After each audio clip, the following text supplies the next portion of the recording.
Saudara-saudari yang terkasih,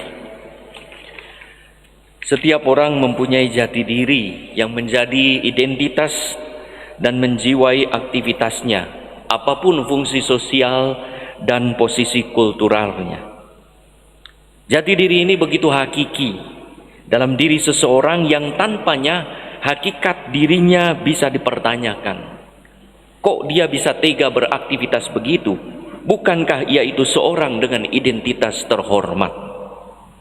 Misalnya, orang heran ketika mendengar ada seorang dengan nama baptis tetapi terlibat dalam kasus perdata yang merugikan banyak orang atau dalam kasus pidana yang mencelakakan sesamanya.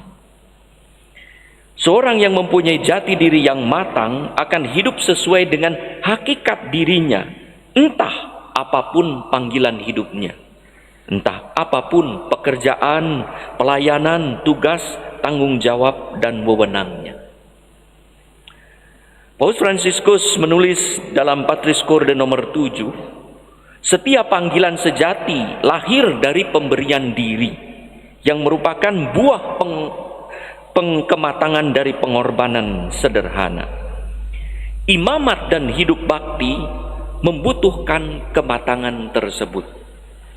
Di mana suatu panggilan, apakah perkawinan, selibat, atau keperawanan, tidak mencapai kematangan pemberian diri, itu berhenti hanya pada logika pengorbanan.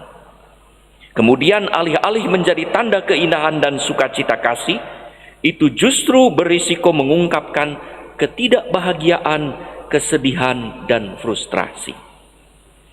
Saudara-saudari yang terkasih, pemberian diri yang lahir dari kasih adalah ciri gembala yang baik, sebagaimana disabdakan oleh Yesus, "Akulah gembala yang baik." Gembala yang baik memberikan nyawanya bagi domba-dombanya.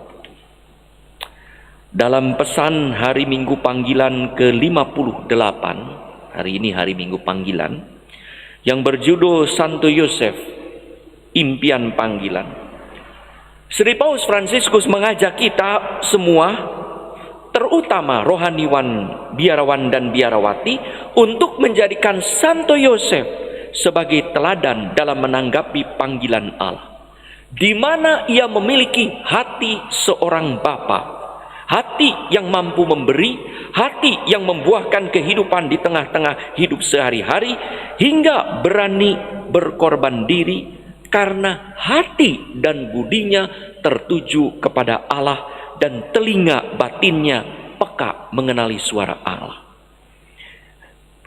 Paus Fransiskus menulis begini, panggilan memiliki tujuan yang sama, melahirkan dan memperbaharui hidup sehari-hari. Tuhan ingin membentuk hati bapak-bapak dan ibu-ibu, hati yang terbuka, mampu melakukan inisiatif-inisiatif yang besar, murah hati dalam memberikan diri, berbela rasa dalam menenteramkan kecemasan, dan teguh dalam memperkuat harapan. Imamat dan hidup bakti sangat membutuhkan kualitas-kualitas ini sekarang, teristimewa di zaman yang ditandai dengan kerapuhan, tetapi juga dengan penderitaan karena pandemi, yang telah melahirkan ketidakpastian, ketakutan akan masa depan, dan makna hidup yang sebenarnya. Saudara-saudari yang terkasih, itulah hati seorang gembala yang baik, hati yang mau memberikan diri, berkorban diri karena cinta. Gembala baik tampil sebagai seorang yang memiliki hati bagaikan seorang bapak atau ibu yang rela memberikan apapun terhadap kehidupan anak-anaknya, termasuk menyerahkan nyawanya.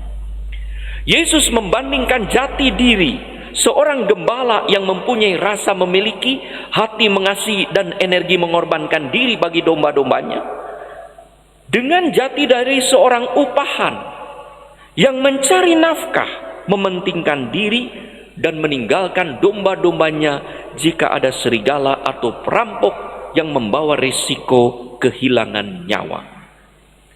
Maka seorang upahan yang menggembalakan domba memiliki pekerjaan mengembalakan, tetapi ia sesungguhnya bukanlah gembala, yang adalah sebutan tepat hanya untuk mereka yang mempunyai domba, setidaknya memiliki rasa memiliki domba dan mengembalakannya dengan baik. Gembala upahan adalah upahan. Ia seorang pekerja lepas yang bukan gembala. Kasarnya, ia seorang hamba dengan mentalitas budak yang bekerja karena perut atau karena takut. Yesus memberi contoh bagaimana gembala yang baik memberikan dirinya yang lahir dari kasih sejati dengan rela wafat di kayu salib demi keselamatan kita yang adalah domba-dombanya, agar kita juga menjadi gembala yang baik bagi satu sama lain.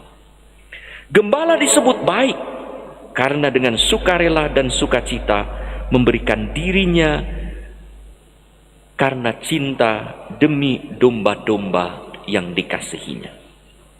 Saudara-saudari yang terkasih, kita semua dianugerahi jati diri sebagai gembala yang baik. Semua orang yang percaya dan mengikuti Kristus dipanggil menjadi gembala yang baik dan mewujudkannya dalam aktivitas sehari-hari sesuai dengan fungsi sosial dan posisi kulturalnya. Kalau Yesus dalam Injil Yohanes, salah satu penafsir mengatakan, "Aku adalah," berarti ia berkata, kamu murid-muridku adalah. Kalau Yesus berkata, "Aku adalah gembala yang baik," Yesus berkata juga, kamu murid-muridku adalah gembala yang baik. Maka orang dalam posisi apapun akan menjadi gembala yang baik sebagai seorang pengikut Kristus. Baik di tengah masyarakat umum, ketika ia diketahui sebagai misalnya seorang pegawai swasta atau negeri, guru swasta atau wirausahawan, maupun di dalam komunitas terbatas, keluarga, gereja, ia dikenal sebagai seorang suami, ibu, suster, pastor, ia harus tampil sebagai gembala baik. Maka semua murid Kristus, apapun pekerjaannya, apapun posisi dan statusnya, fungsi sosialnya, ia harus menjadi gembala yang baik. Maka kalau ia itu seorang ibu, ia harus menjadi mama gembala yang baik. Kalau ia mengajar, ia harus menjadi guru yang baik. Kalau ia seorang suami, ia adalah suami gembala baik. Kalau ia pejabat publik, maka ia adalah pelayan publik yang baik. Semua harus menjadi gembala yang baik. Gembala yang baik bukanlah jati diri hanya untuk para imam saja, tetapi untuk semua profesi dan panggilan.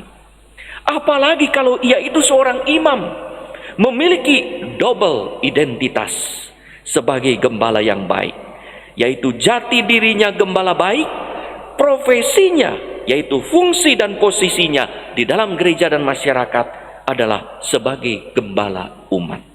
Maka ia adalah gembala yang baik. Maka keterlaluan kalau ada imam yang adalah gembala ternyata tidak baik. Ia harus diruat dan dirawat serta diperbaharui dan dimotivasi agar si gembala ini sungguh menjadi gembala yang baik. Saudara-saudari yang terkasih, kalau demikian besar tuntutan bagi seorang gembala imam, double identitas, gembala yang baik, gembala yang baik. Ya. Pantaslah kita memberikan calon-calon terbaik. Maka keluarga-keluarga, relakanlah kalau ada anak-anaknya yang dipanggil untuk menjadi imam, juga suster, bruder, frater, relakan. Yang terbaik.